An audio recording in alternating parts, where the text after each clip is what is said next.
edition of the Psych Monologues. I'm Dr. Ray Mitsch, your host. And yes, it is May 8th, 2022, and it is Mother's Day. We had a delightful day around here. We have 3 moms in the family that Lynn and I contributed to, Linda Moore. And so it was a good day. It was a day that was, I think, typically filled with a lot of joy and throwing the football with my grandsons and having a lot of fun and cutting down trees and all sorts of things.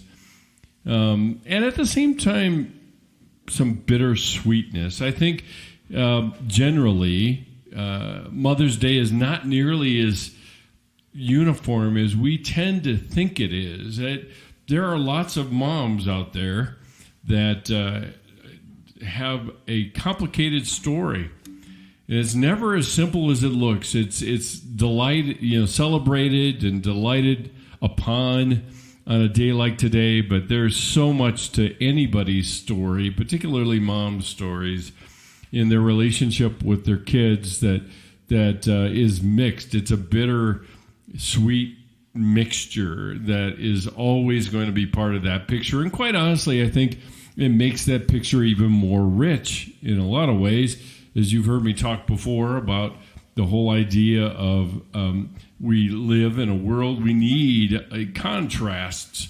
So to have joy, have meaning, we have to have some measure of sorrow. And that's also true with bitter and sweetness. We use that term somewhat glibly, using the bittersweet idea.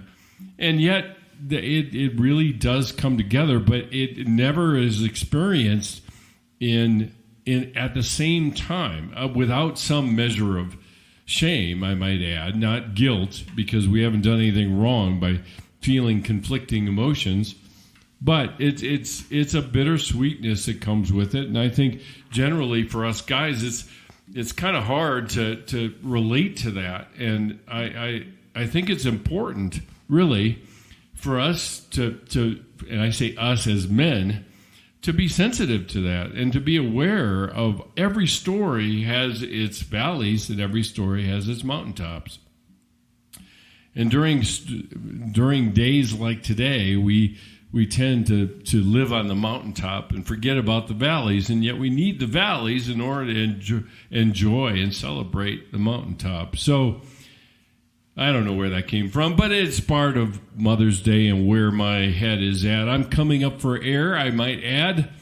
We finally made it through all of the festivities surrounding commencement and sending off a whole new, brand new, sparkling batch of graduates out of CCU in the psych department.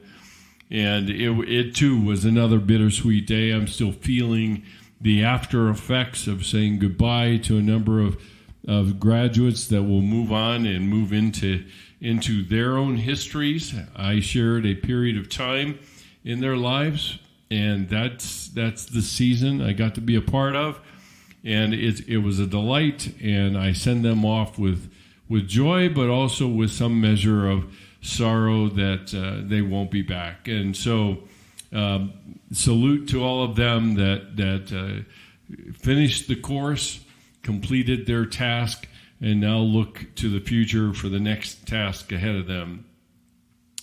So anyway, this is the Psych Monologues, if you're wondering. I don't know, I got off on that little bunny trail, but the Psych Monologues itself is a podcast that explores the intersection of faith, psychology, and spiritual formation. Excuse me. And I make every attempt to engage life in these podcasts in as a holistic a way as possible. I think there's a tendency at times for us to get a little narrow. I got to take a drink here. Hang on a sec. I think we get a little narrow in our focus, and we forget about the other aspects of our existence.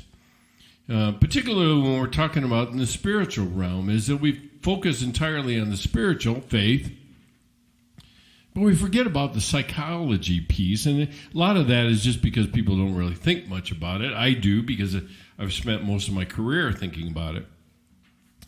But then spiritual formation really is the intersection of all of that. Because I've been known to say many times before that our psychology has more to do with determining our theology than the other way around.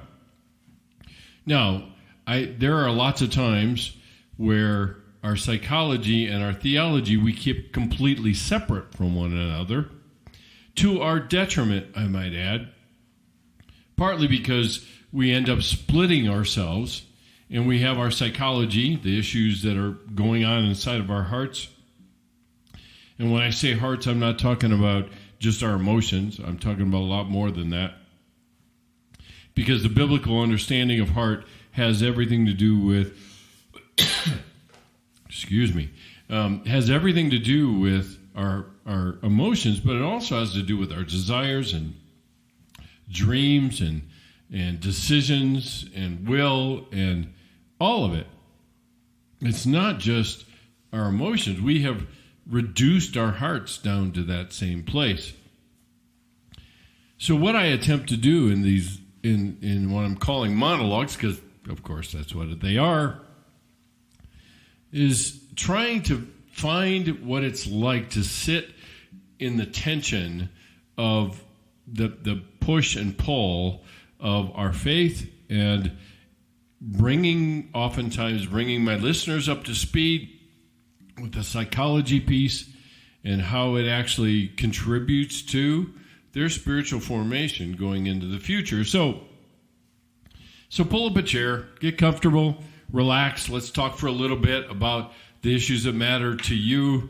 I'm hoping that with the guidance of the Holy Spirit and some of the things that are moving in my life that would reflect some of the things that are going on in your own. So we're talking about where you live, where you think, or what you think, and how you feel about living life with yourself, with others, and ultimately with Jesus. And so that's what I want to spend a little time with you in. And I am ever most appreciative of the time you're willing to take out of your day to do just that, is to pull up a chair or go for a walk and listen in to some of the rantings and wanderings of my own mind. Now, what I'm heading into, this podcast is entitled, "What God Do You Worship?" And this is a classic example of our tendency to split out our theology from our psychology. And I was reminded in a recent sermon that I heard about our genealogies. Let me put it that way. I'll go general and then kind of burrow down here. And our genealogy is obviously our family tree. A lot of times people use that. I taught for many years a class at CCU called Family Psychology. Now we've turned it into calling it Family Dynamics. And as one of the major projects the students have to put together is something called a genogram. And genogram is really tracking people from their great-grandparents all the way down to them and where they fit into the vast part of the river that they're a part of in their families. And so the genogram has some remarkable features to it in a lot of ways, and they find out a lot about themselves, about where they come from, about the things that have impacted them, about the key people that have had what I call kind of transformational or even transition people in their lives and in their family's life. I mean, let me give you an example real quickly. I have seen so many genograms where there is somebody in the family and that is what I call a transitional person. What I mean by that is that up until this person, whoever that is, up until this person, there are a variety of things going on in the family that you can actually tell in the genogram. We have a kind of a whole legend that tells you what's going on, whether it's addictions or divorces or affairs or broken relationships or over amount of emotional focus, whatever that is. And this particular person, what happens is that it seems like they stick out like a sore thumb. And at that point in time, and that person and everything that flows out of them from the relationships that follow them, everything changes. There's less divorce. There's less addictions. And you sit there saying, how did this happen? I mean, what is this person that did this, or what kinds of things happened to this person? And generally, in a lot of cases, the person has bumped into and developed a relationship with the real Jesus that's found in Scripture.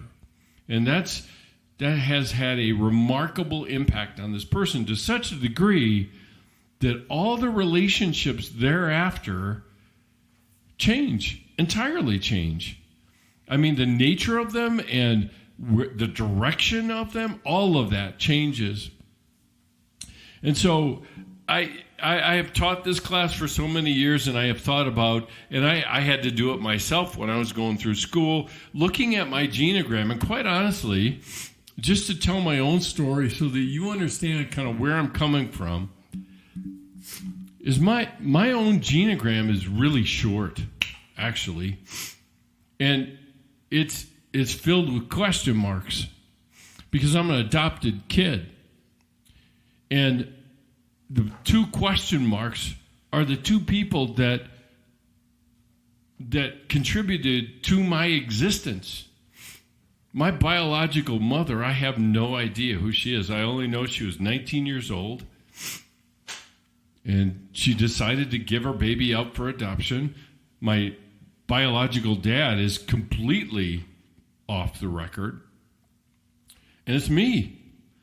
And then after me, now there's a marriage. There are 4 daughters. There are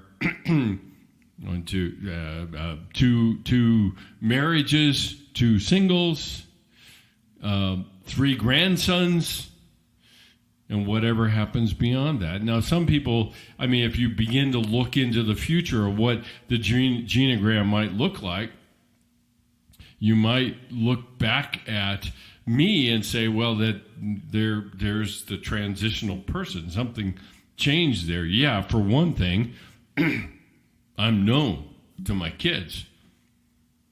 But the interesting thing about this is a lot of my students, when they look at their genograms, they begin to understand how they began to develop an understanding of who they were in the course of history of their families.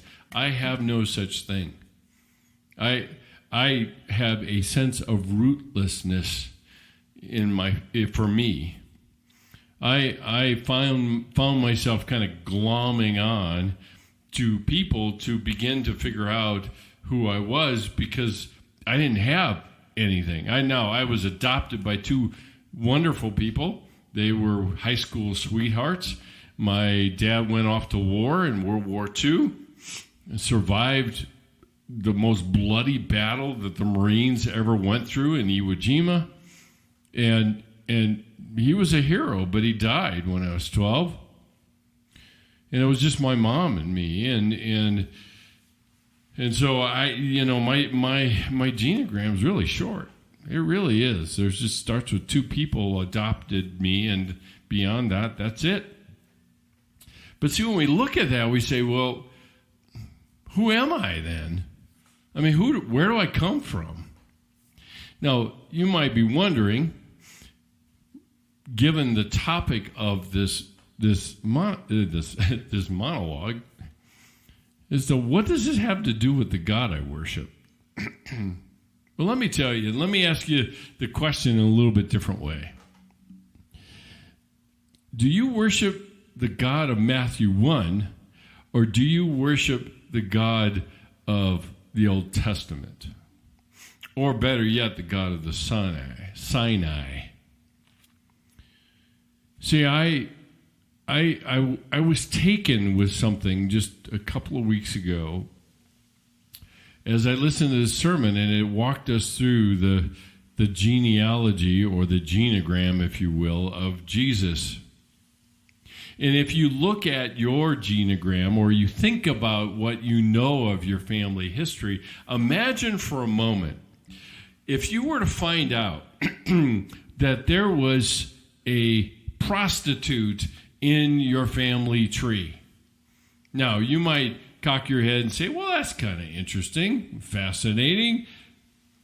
But see, somebody that is a prostitute, we have to think a little bit more deeply about that. I mean, what does that mean about the people that come from that person, that woman? And what I'm fascinated by, of course, I'm a dad of daughters. What I'm fascinated by is looking at Jesus' genealogy, how many significant women are mentioned in his genealogy. 3 significant ones, 3 very interesting ones, okay? The very first one is the prostitute.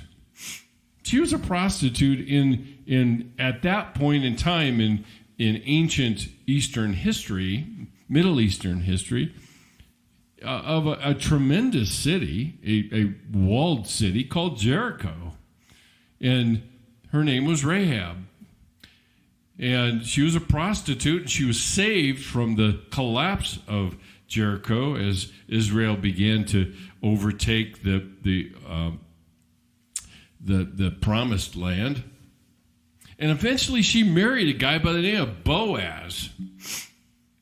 And out of that marriage came the long lineage of Jesus. That's one of the first ones. So if you find that out, what kinds of things get passed on to the people that come from a prostitute?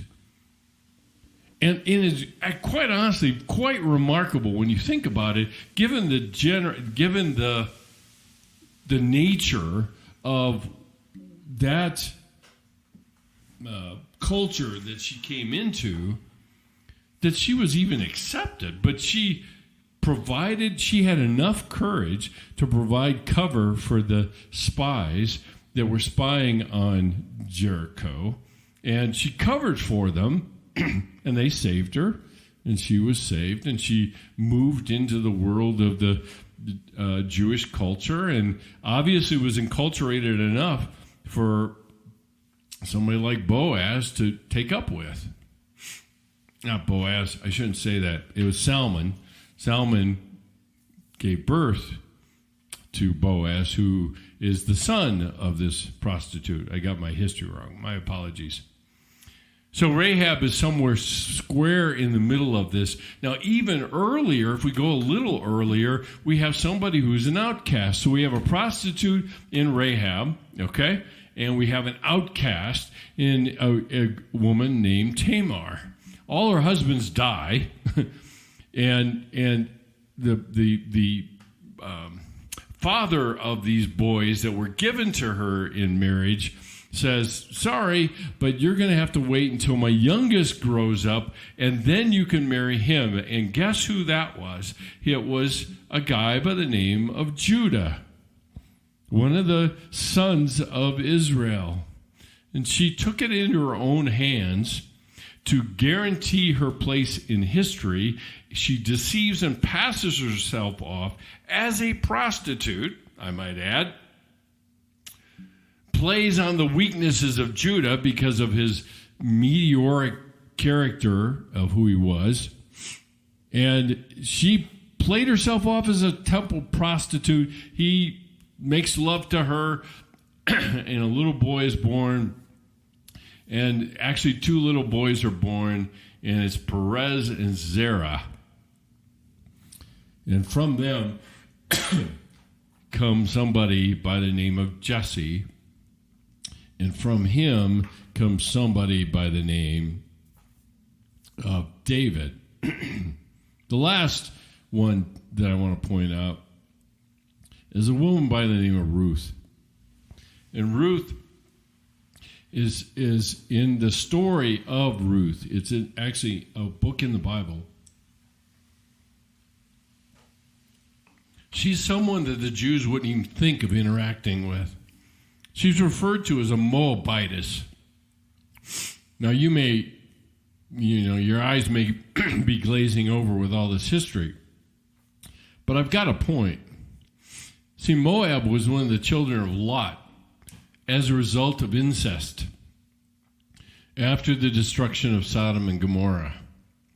Moab and Amnon were the two sons that were born of the daughters of Lot. And they were both outcasts. And therefore, Ruth was of that same lineage. And she was living in the land of Bethlehem and came into contact with a guy by the name of Boaz. And so, when you look at the genealogy of Jesus, what you see are men, because that's the focus of these genealogies, at least in the Jewish culture, but are men that are riddled with broken and proud and faithful and reformers and kings and adulterers, David, and adulteresses, Bathsheba.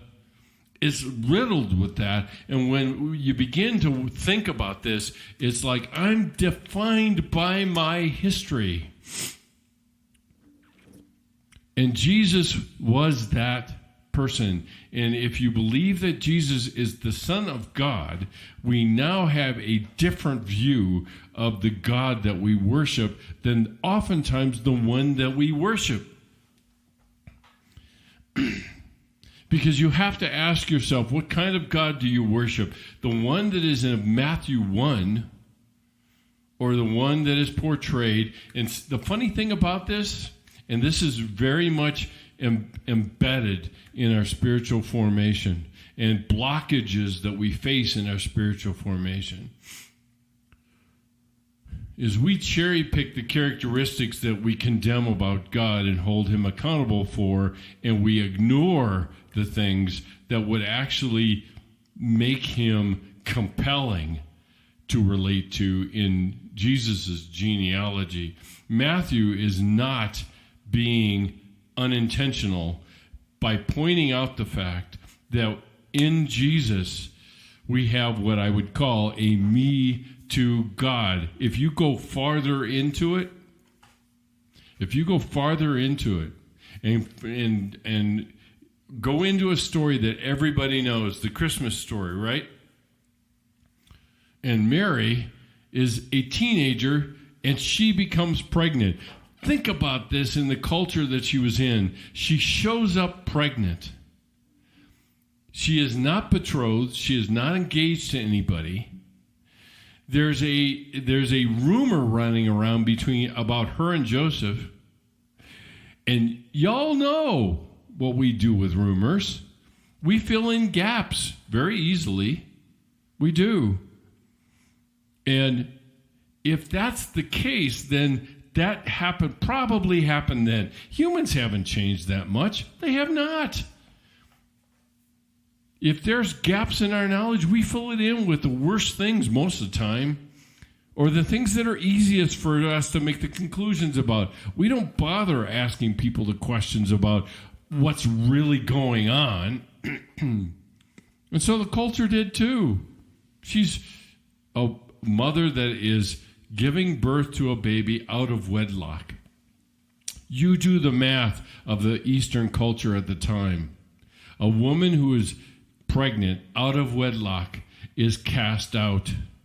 So Jesus' very mother was that way, and you can bet your bottom dollar, I don't know where that came from, I'm always fascinated by stuff like that, but you can bet your bottom dollar, last one, that there were whispers about Jesus because he's the bastard child of Mary and Joseph. Where did he come from? He was born out of wedlock. He has nothing. Why should we pay any attention to him at all? It really is pretty remarkable when you think about it.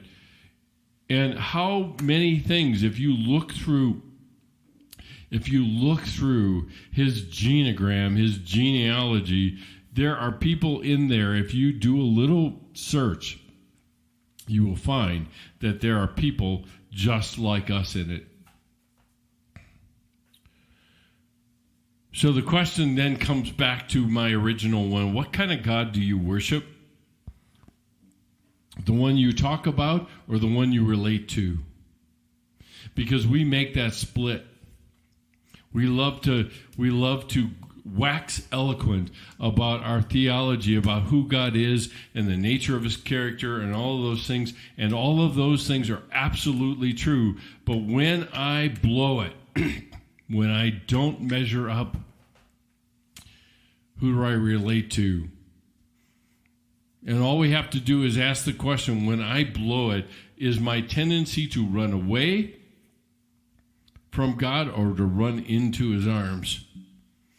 Because the reality is oftentimes we worship the God of our own making, and that God looks just as small-minded and petty and meteoric and narcissistic as we are. Blaise Pascal once said, God made man in his own image, and man returned the favor. And oftentimes that's the God that we end up worshiping, instead of the one that is portrayed in Matthew 1. It is not an accident. It is not an accident that Matthew went out of his way to create a picture of Jesus so dramatically different from the one that everybody expected. And quite honestly, I think if you look further into reading through Matthew, reading through Mark, any of the Gospels, what you'll find is the disciples were so klutz-headed and clod-headed about picking up on who Jesus was. You know why? Because probably some of the very rumors that they heard about him, they couldn't break free of the images they had of the Messiah that was to save them versus the one that was standing in their midst. And that's us. That's us. It has everything to do with how we engage the God that we relate to. Not the one we worship or we talk about. Not the one that we theologize about. Now listen, I got to make it clear. I am not saying that those things are wrong. Our tendency is to listen to some of the things. I've had this happen so many times when I talk about this stuff, is that, oh, okay, well then if I talk about that, that's wrong. And if I talk about it the other way, it's right. No. But the problem is, we don't want to live with the tension of living with both of those things being true. I can hold to a God that is sovereign and holy, set apart. That's what holy means. I can live with a God like that, but I can also live with a God that is portrayed in Matthew 1 that says, this is a God that says, yeah, me too.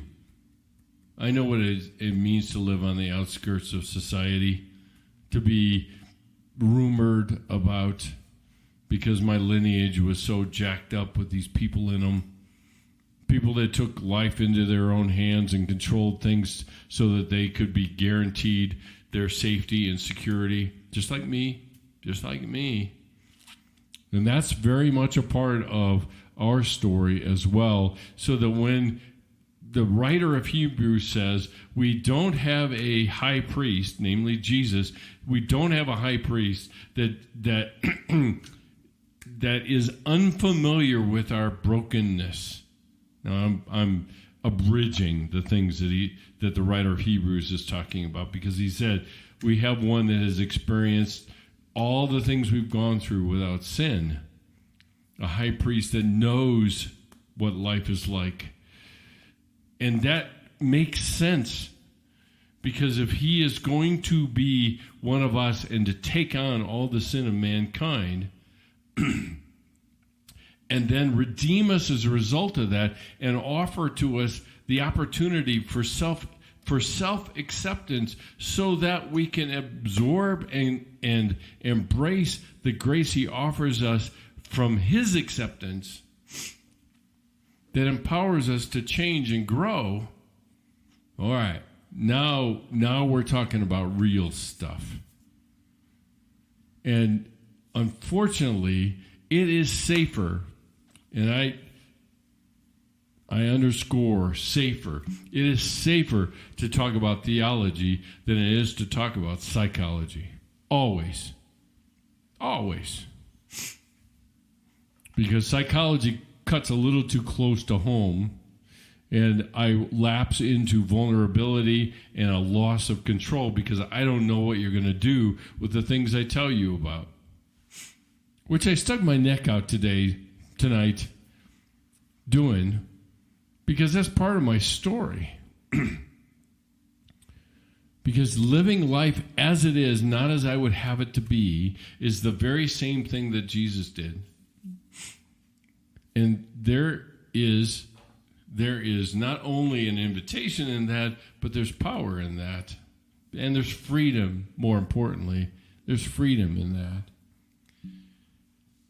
So, as you can tell, this tends to get my heart beating a little faster because suddenly I have a God, namely Jesus, who says, when he says, "Come to me, all you who are heavy laden, and I will give you rest," it's because he's understood what it's like to be talked about, misunderstood. That's one of our worst fears, right? Is being misunderstood. People not really knowing where I come from and making some dramatic conclusions as a result of that.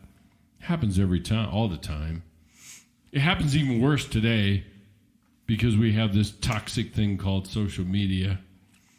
And we get tempted into comparing our lives with other people's lives. Can you imagine what somebody would have done with the genealogy of Jesus with these 3 women in it? 4, actually, if you add in Bathsheba, who was an adulteress. Now, we don't think much about such things now as scandalous, but it sure was then. So, food for thought for the evening. I will bring it to a close. That's the end of some of my comments. There's a lot more to come. We're heading into the summer. It will be, just as a heads up for my audience, I will be heading into heavy book writing mode. I've got a big book project that I'm trying to work on to bring to some measure of completion this summer. So with the schedule, there will be a sprinkling of live episodes and then also some replays of other episodes in the past that have been favorites for people to listen to. But if you have questions, please email them to me or use Instagram and DM me your questions. I would encourage you to subscribe by following on the website or Instagram. We can be found at the Psych Monologues on Instagram. Facebook is ray.mitsch, M-I-T-S-C-H. And LinkedIn, Dr. Mitsch. We're also found as far as wherever you find podcasts, Spotify, Stitcher, iTunes, Podbean, Amazon Music, iHeartRadio. We've just started, and we'll probably do more of this summer. More blog posts from the past and some new ones can be found on the website. And there will be a coming feature. I'm not going to announce it right now, but there will be a coming feature that will allow you to contribute and to support the scholarship that I'll talk about here in a second. That would make the retreats even more possible. But I think it would hit a target that you would be interested in. But that's coming up. Hopefully I'll have an announcement in the coming episodes coming up. That's kind of redundant. Sorry. And then there's also, if you're interested, in partnering with us. I would be ever so grateful if you would consider doing this. We are down to the last 2 weeks before the alumni retreat coming up, and we are at a critically low funding place to support this one.